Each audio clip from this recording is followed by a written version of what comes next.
continuación disertará el doctor Gerardo Leota. Gerardo es doctor en Ciencias Veterinarias, investigador independiente de CONICET, asesor técnico del Consorcio de Exportadores de Carnes Argentinas. Su especialidad es la evaluación integral de la cadena de producción de la carne bovina, cuantificación de riesgo y calidad microbiológica para el diseño de acciones de mejora. Hola, muchas gracias por la invitación a este webinar INTA.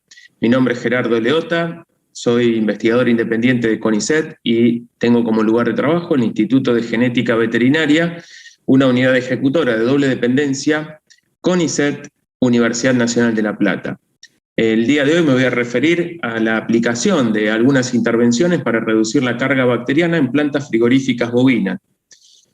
Y antes de eso, hago un pequeño resumen de qué se trata la industria frigorífica y dónde se pueden implementar algunas de estas intervenciones. Podemos partir desde corrales.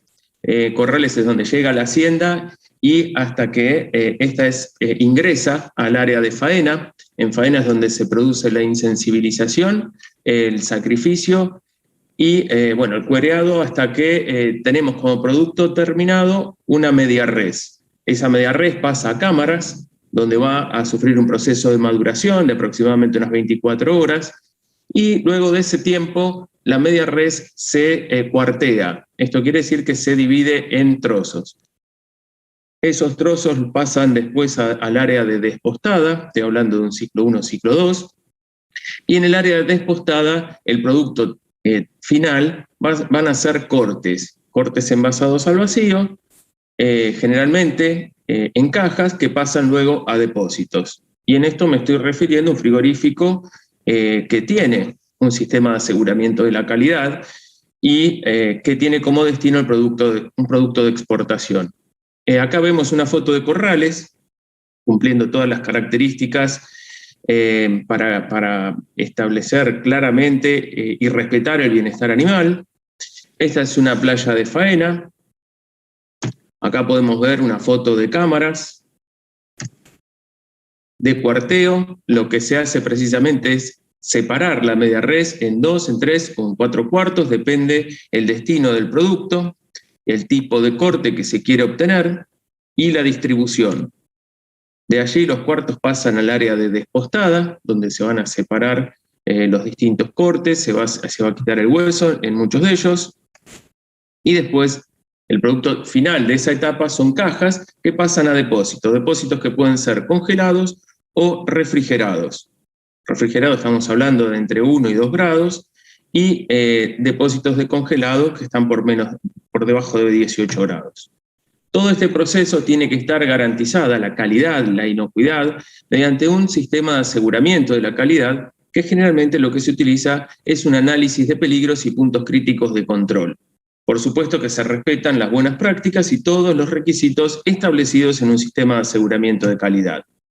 Cuando hablamos de intervenciones podemos mencionar dos grandes grupos de intervenciones, aquellas que son físicas y otras que son químicas. Ya Sergio Baudaña les comentó a los fundamentos y las aplicaciones que pueden tener este tipo de intervenciones. ¿Y para qué implementarlas? Bueno, pueden ser para reforzar el sistema de aseguramiento de la calidad del HACCP, para reducir peligros biológicos, para aumentar la vida útil de los productos terminados y para mejorar las características sensoriales.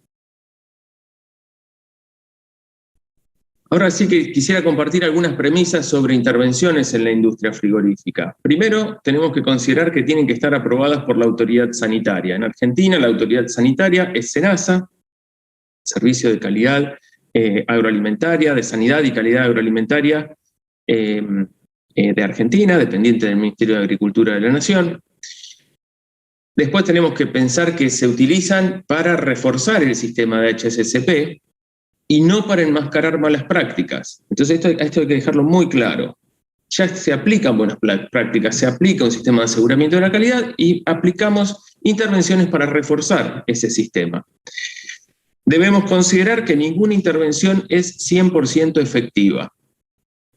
Entonces es importante saber un poco la eficiencia que tienen estas intervenciones y no generar falsas expectativas. Es interesante en este caso también contemplar la posibilidad de sumar intervenciones. Aplicar varias intervenciones va a ser un resultado más exitoso. Y cada una de estas intervenciones que se apliquen deben estar validadas. Debe haber un proceso de validación antes de utilizarlas. Acá vemos algunas de las intervenciones en corrales.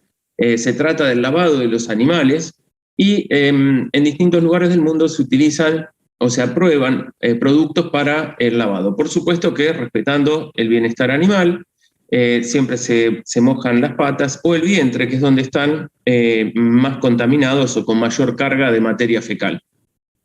Nosotros hicimos un estudio hace algunos años para evaluar algunas de las intervenciones en corrales.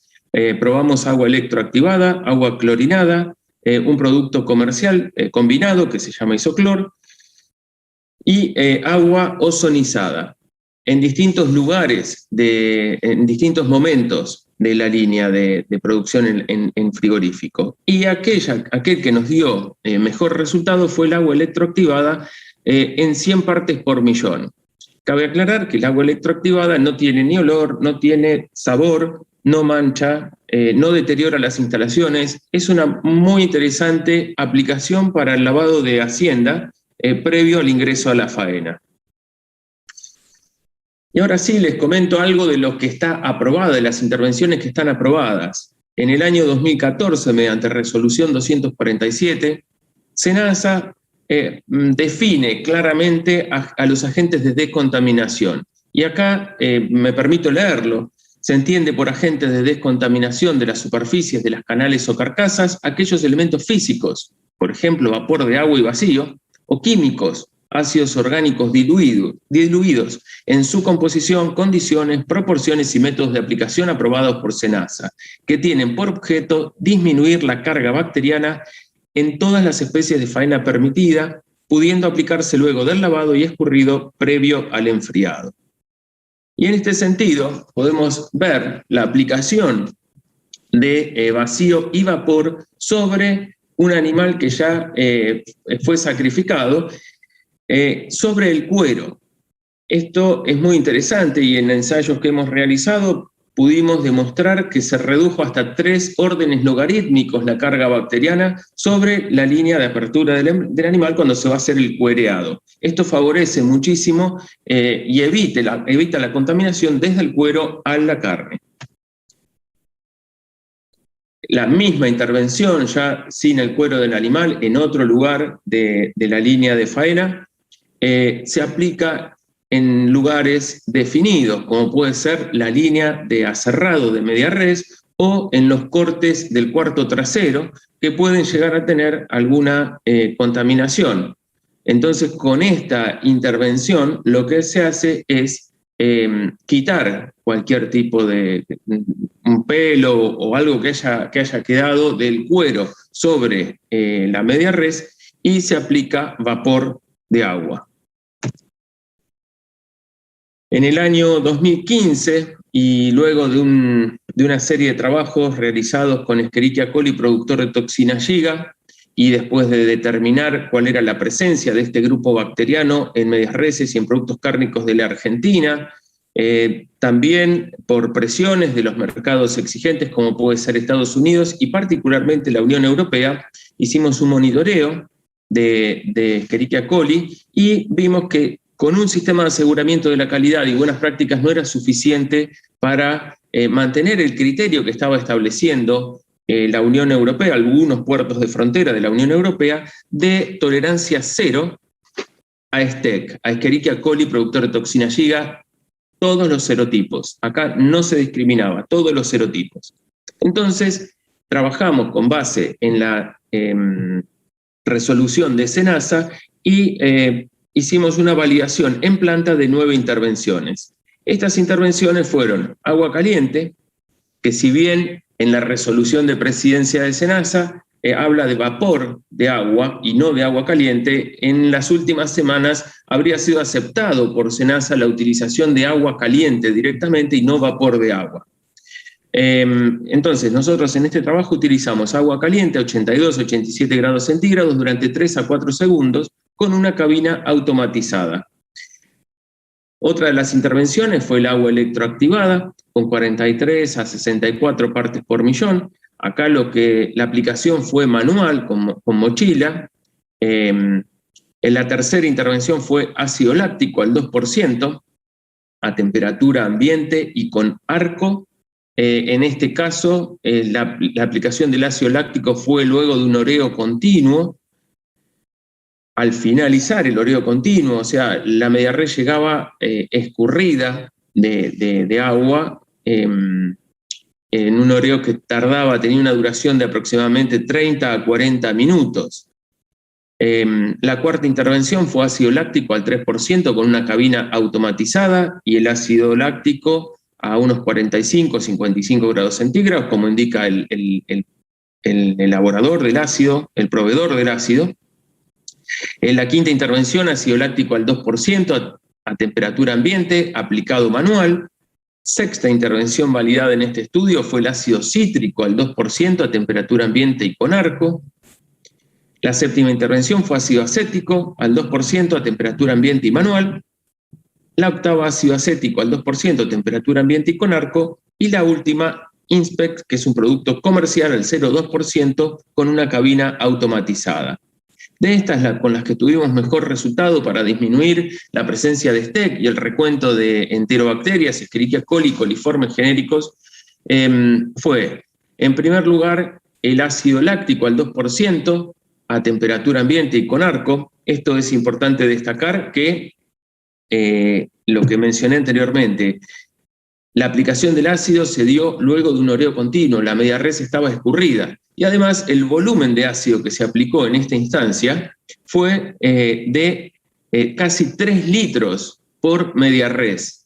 3 litros de ácido láctico al 2% por media res. Después, en orden de eficacia, podemos mencionar el ácido láctico al 3% con la cabina automatizada. Esta sí es una cabina automatizada comercial que genera una nube bárbara sobre la media res, pero la media res tenía el lavado previo a unos 10-15 metros, entonces llegaba bastante mojada, y eso evitaba que el ácido láctico pueda actuar tan eficientemente como sí lo hizo en esta intervención 3. Y la otra que tuvo muy buena performance fue el agua caliente, durante 3 a 4 segundos con la cabina automatizada. También destaco de este estudio que demostramos claramente que la intervención manual no es efectiva. Entonces, con base en estos resultados, desestimamos la utilización manual de cualquiera de estas intervenciones químicas. Me refiero a los ácidos orgánicos. Es mejor tener un arco semiautomatizado que hacer una aplicación manual. Acá vamos a ver algunas fotos. Esta es una intervención con una cabina para la aplicación de ácidos orgánicos, ácido láctico. Por supuesto que tenemos que pensar en el deterioro de las instalaciones y en el malestar que puede generar el olor al ácido, entonces hay que tener unos buenos sistemas de ventilación y extracción de todos los vapores que generan estos ácidos. Acá vemos un arco, un semiautomatizado que está justamente al final de este oreo continuo que les mencionaba anteriormente. Esta es una cabina de agua caliente a 85 grados, donde lo que se aplica son chorros de agua caliente, literal, sobre la media res de los dos lados, de la superficie externa y de la superficie interna. En el último tramo de esta cabina lo que se aplica es agua fría, entonces esto también genera un shock térmico que también favorece a la reducción de la carga bacteriana. Este es un pasteurizador de medias reses. Este equipo se está instalando en este momento en alguna planta de Argentina. Es muy interesante, es una cabina comercial que garantiza este proceso de pasteurización basado en agua caliente sobre las medias reses. Otra de las intervenciones es el ozono en cámara. El ozono hay distintos trabajos que refieren a una reducción en la merma de las medias reses, con una carga de ozono de 6 a 10 partes por millón. Esto también está demostrado que reduce la carga de microorganismos indicadores, elimina bacterias patógenas, tendría un impacto sobre la vida útil y produce mejoras sensoriales. En este momento estamos llevando adelante un estudio para ver si es factible y si podemos demostrar que tiene todas estas ventajas. Digo, estamos haciendo estudio en planta, ¿no? En este momento. También se puede aplicar, o en algunas plantas se aplica el ácido láctico sobre cuartos al ingreso de la despostada. Esto también refuerza la decontaminación y la posible contaminación que se puede dar durante el proceso de cuarteo. Y al final de la línea de despostada, particularmente en productos como los recortes, algunos compradores, empresas que compran recortes para la elaboración de hamburguesas, solicitan que se aplique ácidos orgánicos como el ácido láctico. Acá vemos un arco automatizado para el rociado de los recortes antes de ser embolsados para enviar a una planta elaboradora de hamburguesas. Productos terminados del proceso podemos mencionar cortes envasados al vacío, hamburguesas supercongeladas o carne molida envasada. Y acá entra la última intervención a la que voy a hacer referencia, que es la irradiación o la pasteurización en frío. El Código Alimentario Argentino, en el artículo 174, modificado por resolución conjunta en el año 2017, acepta la aplicación de radiación ionizante o energía ionizante para someter a los alimentos a este tratamiento y reducir la carga bacteriana. En esta modificación del año 2017 se incluyen carnes de aves, bovina, porcina, caprina y otros subproductos cárnicos que pueden ser frescos o congelados. Y además se incluye el límite máximo de kilogray que se permite para la aplicación de esta tecnología. Y se aclara que la irradiación de alimentos solo se justifica cuando responde a una necesidad tecnológica o cuando contribuye a alcanzar un objetivo de higiene alimentaria y no debe ser utilizado en sustitución de las buenas prácticas de manufactura. Algo que claramente ya mencioné al principio. Nosotros, junto con el grupo de INTA, hemos realizado algunos estudios sobre irradiación y junto con el equipo de investigación de la CONEA para evaluar la reducción de la carga bacteriana, particularmente de Escherichia coli, productor de toxina Shiga, en recortes y en carne molida. Los resultados que hemos tenido fueron muy alentadores. Se logró reducir, esto es en condiciones de contaminación experimental, se logró reducir hasta 5 órdenes logarítmicos en la presencia de STEC, de Escherichia coli productor de toxina Shiga. Y además no hubo cambios sensoriales en ninguno de los productos evaluados. O sea que tiene una gran expectativa, nos generó la aplicación de esta tecnología. Pero actualmente no es posible implementar la irradiación o la pasteurización en frío debido a que no hay equivalencia entre el Código Alimentario Argentino y su artículo 174 y el digesto de SENASA, el Reglamento de Inspección de Productos, Subproductos y Derivados de Origen Animal, el decreto bajo decreto 4238, porque no se incluye y todavía no se analizó la aplicación de irradiación en productos cárnicos. Y si SENASA no lo reconoce, esto no se puede aplicar porque las plantas elaboradoras deben estar, o las de irradiación, deben contar con una inspección de SENASA para poder aplicar esta tecnología por parte sobre productos cárnicos. Y finalmente, para terminar, repito algunas de las premisas que mencioné al principio de esta charla sobre las intervenciones en la industria frigorífica. Deben tener aprobación de la autoridad sanitaria, por ese motivo todavía irradiación no se aplica en carne. Sirven para reforzar el sistema de aseguramiento de la calidad, pero no para enmascarar malas prácticas. Si un frigorífico no aplica buenas prácticas, no se recomienda bajo ningún punto de vista que aplique intervenciones. Ninguna intervención es 100% efectiva. Es muy interesante sumar intervenciones para tener un mejor resultado y por supuesto que cada intervención debe contar con su proceso de validación. Muchísimas gracias.